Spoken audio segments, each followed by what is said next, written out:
What happens when your new neighbor's wife wants more than just a friendly chat? Imagine your new neighbor's wife starts showing up at your door, and what starts as a simple conversation quickly turns into something far more dangerous. This is the story of Cole Rayner, and how one innocent encounter spirals into a web of betrayal, temptation, and regret. Cole has always been a creature of habit. A 30-something writer, he's spent the last few years buried in his work, writing novels that barely make a splash, but enough to keep him and his wife, Maeve, comfortable. His life is quiet, calm, and predictable. Maeve, a marketing exec, is successful, but her job keeps her away from home, leaving Cole to his own devices for long stretches of time. It's a routine he's settled into comfortably. But recently, something started to feel off. He loves Maeve, but their marriage feels distant. Her long hours, his late nights writing, they've grown apart without even realizing it. Then, one day, new neighbors move in next door. The Canes. At first, Cole barely notices. But it's hard to ignore the perfect suburban picture they present. Brock, the successful businessman, is constantly away on business trips, while his wife, Tessa, is left alone at home, day after day. At first, Cole thinks nothing of it, just another couple trying to settle into the neighborhood. But then, he starts noticing Tessa more, a little too much. The neighborhood seems perfect, quiet, friendly, and uneventful. It's the kind of place where everyone keeps to themselves, and life goes on without a hitch. Cole's writing goes uninterrupted, his routine unchallenged. But that's before Tessa. He sees her often, working in her garden, walking her dog, checking the mail, and each time, something about her presence catches his eye. She's friendly, but there's a certain loneliness about her that makes her seem different. She's always outside, always alone, and the more Cole notices her, the more he begins to feel that something in the perfect neighborhood is about to break. But what exactly? Cole's quiet life is about to be shattered, and it's all because of a woman he never meant to notice in the first place. It started so casually that Cole didn't even see it coming. He had been sitting at his desk, the late afternoon sun spilling through his window, casting a warm light across the room as he typed the final lines of his latest novel. Writing had always been Cole's escape, his quiet refuge from the world. But today, the calm would soon be broken. Tessa, his new neighbor, appeared at his front door, her figure framed by the soft glow of the late afternoon. She was holding a steaming cup of coffee, her blonde hair falling loosely around her shoulders, and she smiled as Cole opened the door. "Hey, Cole," she greeted, her voice bright but casual. "I thought I'd stop by and say hello. I'm Tessa, your new neighbor." "Nice to meet you, Tessa," Cole replied, stepping aside to let her in. He hadn't really had a chance to talk to her before, but he'd seen her around, always walking the dog, tending to the small garden outside her house. Her presence was familiar, but this felt different. She wasn't just passing by this time. "I hope I'm not interrupting," she said, eyeing the papers scattered across his desk. "No, not at all. Just writing. What's up?" "Well," she said, hesitating slightly, "I wanted to tell you how much I love your house. It's got so much character. We are still unpacking, but everything's just so different from our last place." She glanced over her shoulder, towards the windows overlooking the neighborhood. "It's all so peaceful here, isn't it?" Cole nodded, smiling politely. "Yeah, it's a quiet neighborhood. It's one of the reasons we moved here." They talked for a few more minutes about the neighborhood. Tessa mentioned how she was still getting used to the area, and how it felt strange being away from the city. The small talk was harmless at first, the kind of conversation you'd have with any new neighbor. As the conversation shifted, Tessa's smile faded just a little. She looked down at her coffee cup, then back up at Cole, her eyes momentarily distant. "I'm not really used to being home alone so much," she said quietly, almost like she hadn't meant to say it out loud. "Brock's hardly ever here. He's always working, and it's like, well, it gets lonely, you know?" Cole paused. He had been so used to his own quiet routine, but Tessa's confession hit him in a way he hadn't expected. He nodded, unsure of what to say. "I get it. My wife works a lot, too," he said, trying to empathize. "Yeah," Tessa continued, her voice tinged with a hint of sadness. "I'm still trying to adjust to everything here. Moving, the new house, it's harder than I thought. I mean, you can only unpack so many boxes before it feels like you're just stuck in one big pile of stuff, you know?" She laughed softly, but Cole could tell it wasn't the kind of laugh that usually followed a joke. Cole, feeling a pull to help, leaned forward slightly. "It's tough, but I'm sure it'll get better once you settle in. If you ever need help with anything, whether it's getting a feel for the area or just figuring out some of the local spots, let me know. I'm around." Her smile returned, but this time, it seemed different. More genuine. "That's sweet of you to offer," she said. "I might just take you up on that. It's hard, though, you know? Being in a new place, trying to get everything figured out on your own." Tessa paused for a second, taking a sip of her coffee. Cole couldn't help but notice the way she lingered a little too long on each sentence, her eyes briefly meeting his before darting away. The conversation continued, but now it had shifted. Tessa wasn't just talking about her loneliness and adjustment anymore. It felt like she was letting herself open up more, bit by bit. She laughed a little too much at Cole's comments, always brushing a strand of hair behind her ear as if trying to keep things casual, but her gestures seemed deliberate, almost rehearsed. As they spoke, Cole noticed how often Tessa held eye contact with him. It wasn't just friendly, it made him feel slightly uncomfortable but also oddly drawn in. Every time their eyes met, her gaze seemed to linger just a moment too long, as if she were searching for something in him. Or maybe, he thought, she was just being friendly. After all, she didn't know anyone here, and he was just being polite. But still, the more they talked, the more Cole felt the subtle pull. It wasn't just her smile or the way she laughed at his jokes. It was the way she positioned herself a little too close when she spoke, the way she tilted her head when she asked him a question, like she was trying to see if there was something more to him, something more than just the neighbor across the street. He tried to brush it off, telling himself that she was probably just being friendly. Maybe it was her charm, maybe it was the fact that she was new in town and wanted someone to talk to. But even as he reassured himself, he couldn't deny that something about this conversation felt different from any other he'd had with a neighbor before. Over the next few weeks, Tessa's visits to Cole's house become more regular. At first, it's just small talk, casual chats over the fence or a quick hello when she's out watering her plants. But soon, Tessa starts to find excuses to stop by when her husband Brock is away at work. She asks for help with little tasks around her house, stuff that might seem insignificant but is enough to get Cole's attention. One afternoon, Tessa knocks on Cole's door, looking flustered. "Hey, Cole," she says with a sheepish smile, "I'm having trouble with the faucet in the kitchen. Would you mind taking a look?"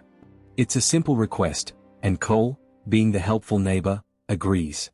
As he follows her into the house, Tessa's smile is warm, almost inviting. She stands too close as she leads him to the sink, her body brushing against his lightly.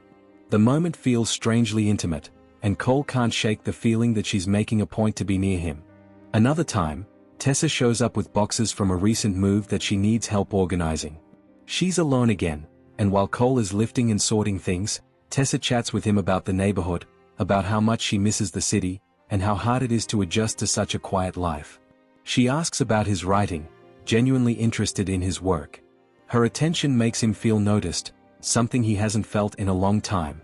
Her compliments are flattering, and she laughs at his jokes in a way that feels different than the polite chuckles his wife Maeve offers after a long day. Each visit seems innocent enough, but Cole begins to notice how Tessa finds reasons to linger. The more time they spend together, the more he starts to feel an undeniable pull. Her voice is soft, and she touches his arm casually when she thanks him or makes a point. It's as if she's testing boundaries without saying anything outright. Tessa has a way of making Cole feel like the center of her world for those brief moments they're together. She's naturally flirtatious, and while she doesn't say anything overtly sexual, her actions speak volumes. She holds eye contact just a little longer than necessary, and the way she laughs at his jokes, genuinely amused, almost like he's the funniest person she's ever met, makes Cole feel special. At first, it's easy for him to brush it off as friendly behavior. Tessa's just being nice, right? But as time goes on, it starts to feel like more than just casual interaction. Her presence becomes intoxicating, and for the first time in a long while, Cole begins to feel desired. Her attention is flattering, and he starts to enjoy the way she makes him feel important, seen, and wanted. It's a feeling that's been missing in his own marriage for some time. Maeve, his wife, is often busy with work, and though they still love each other, their interactions feel more like two people who are roommates rather than a married couple. With Tessa, it's different. There's a warmth in her eyes when she talks to him, a closeness that Cole can't ignore. As Tessa's visits become more frequent, Cole is faced with a growing sense of conflict. He knows he's attracted to her, but he also knows it's wrong. He's married to Maeve, and though their relationship isn't perfect, he's committed to her.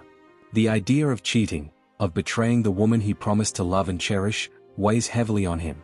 Cole tries to justify his attraction to her by telling himself it's just harmless flirting. Maybe she's just lonely, maybe she needs someone to talk to. He tells himself that he's only being friendly, that he's just helping her out as a neighbor. But deep down, he knows he's lying to himself. The truth is, he likes it. He likes the attention, the way Tessa makes him feel seen and appreciated in a way Maeve doesn't seem to anymore. Each visit with Tessa leaves him more confused, and more conflicted.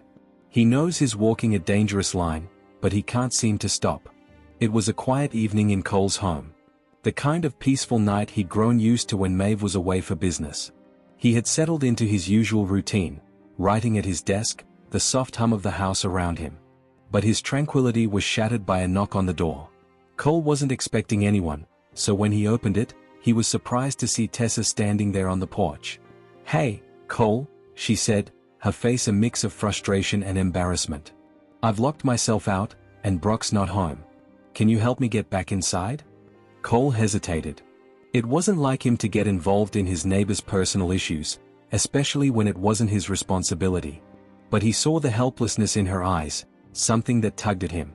"I guess I can give it a try," Cole finally replied, stepping aside to let her in. It wasn't a big thing, helping a neighbor. Cole followed Tessa around the side of her house to the back door.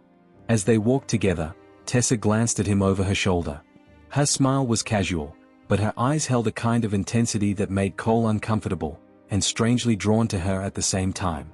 "I swear, this always happens when Brock's away," she said, her voice low and almost playful. "Like the universe knows I'm on my own." Cole didn't know what to say, so he stayed silent, focusing on the task at hand. As Cole fumbled with the lock, trying to focus on something on the task at hand, Tessa reached out. Her fingers brushed lightly against his arm, a sensational touch. It wasn't an accident. She meant it. Her hand lingered there longer than necessary. Their eyes met, she didn't look away. The world seemed to narrow down to just the two of them standing in the dim light of the backyard. Cole's pulse quickened. He should pull away. He should remind himself that he was married, that he shouldn't be here, feeling this way. But he didn't. Instead, he stood still, caught in the moment, the silence between them thick with unspoken words. Tessa smiled. She knew exactly what she was doing, and Cole wasn't sure if he could fight it. The door finally gave way, and Tessa pushed it open, gesturing for Cole to follow her inside. "Thanks for helping me out," she said softly, her voice different now, more intimate. "Would you like to come in for a while? I don't want you to leave just yet."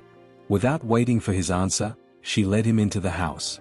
Her movements were fluid, graceful, and the space between them felt smaller with every step. The quiet inside the house felt heavier somehow, more intimate. As she motioned for him to sit down, Tessa was already taking off her shoes, her body language more relaxed than before. They sat together on the couch, the conversation light at first, small talk about the house, about the neighborhood. But Tessa was persistent, her questions slowly growing more personal, digging into parts of Cole's life he didn't share easily. She was asking him things Maeve had never asked.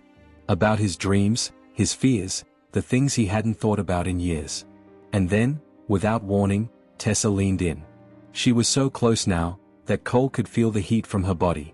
And then, her lips on his. It started gentle, just a brush, but it deepened quickly. Tessa's kiss was firm, sure, and before Cole could stop himself, he was kissing her back. His mind flashed to Maeve, but the chemistry with Tessa was undeniable. The kiss grew more urgent, more desperate, as Tessa pulled him closer. Her hands were everywhere, his face, his neck, his chest, each touch sending a jolt through him. Cole could feel the boundary he had been trying so hard to maintain slipping away, piece by piece. Tessa's hands slid under his shirt, and his breath hitched, but still, he didn't stop. His mind screamed at him to break free, to think of Maeve, but it was too late. The kiss turned into something more. It was fun while it lasted. Cole couldn't shake the feeling that he was drowning. His mind was constantly in turmoil, wrestling with the guilt. The kiss with Tessa had felt like an impulsive decision, something he'd never thought would happen. But now, after crossing that line, there was no going back. He had betrayed his wife, Maeve, in a way that he could never undo. The worst part? Tessa seemed completely unbothered. She wasn't conflicted or guilty. In fact, she encouraged him to continue the affair, as if it was just some innocent fling. She told him that she was unfulfilled in her marriage to Brock, that she needed excitement, and that he deserved the same kind of thrill.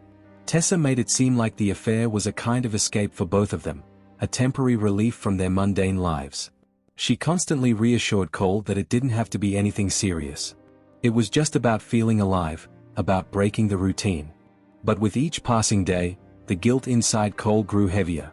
When he tried to distance himself, Tessa wouldn't let him. She texted him constantly, asking to meet up, sending flirtatious messages, and even guilt-tripping him into seeing her again. "Don't push me away, Cole," she'd say. "I need you." Cole's secret life came crashing down the day Maeve found out. She had found the text messages from Tessa telling him how much she missed him. She had seen the missed calls and the obvious signs that something was going on. Her voice trembled as she asked him, "What's going on, Cole? Who is she?" Maeve was devastated. She didn't shout, she didn't accuse him of anything at first, but her silence said it all.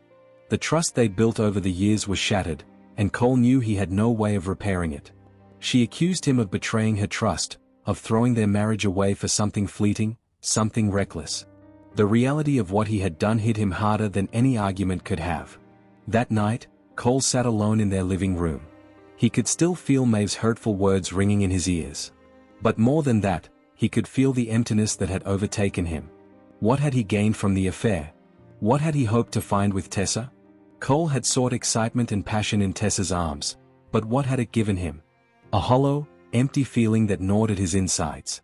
What once seemed like an escape had become a trap.